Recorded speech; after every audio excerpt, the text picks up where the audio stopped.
बार्शीत एका अल्पवयीन मुलीचा विवाह जमलेला असताना तरुणानं माझं तुझ्यावर प्रेम आहे, तू मला आवडते असं म्हणून विनयभंग केला। हातावर गोंधवलेलं तिचं नाव दाखवत तू विवाह माझ्यासोबत कर असं म्हटलं तर त्याचे आई वडील भावानं तिला बंदुकीची धमकी देऊन त्याच्याशी बोल असं सांगत दमदाटी केल्याप्रकरणी बार्शी शहर पोलीस ठाण्यात चौघांविरुद्ध विनयभंगासह पोक्सोचा गुन्हा दाखल झाला आहे।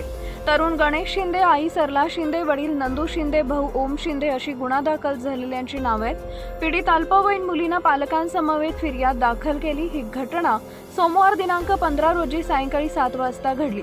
फिर्यादीत म्हटलंय की माझा विवाह ठरलाय, मी किराणा दुकानात वस्तू आणण्यासाठी गेले असताना गणेश शिंदे तिथं आला, माझा हात धरून तू मला आवडते, मी तुझ्यावर प्रेम करतो असं म्हणत लज्जास्पद वर्तन करून त्याच्या हातावर गोंदवलेलं नाव दाखवलं।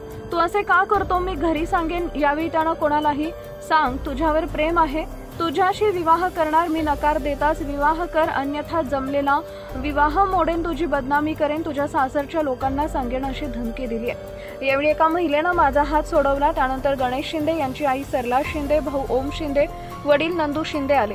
मुलाशी का बोलत नाहीस, तू त्याच्याशी बोल, अन्यथा तो बंदूक घेऊन येणार आहे अशी धमकी त्यांनी दिली। सहाय्यक पोलीस निरीक्षक बाळासाहेब जाधव तपास करत आहेत।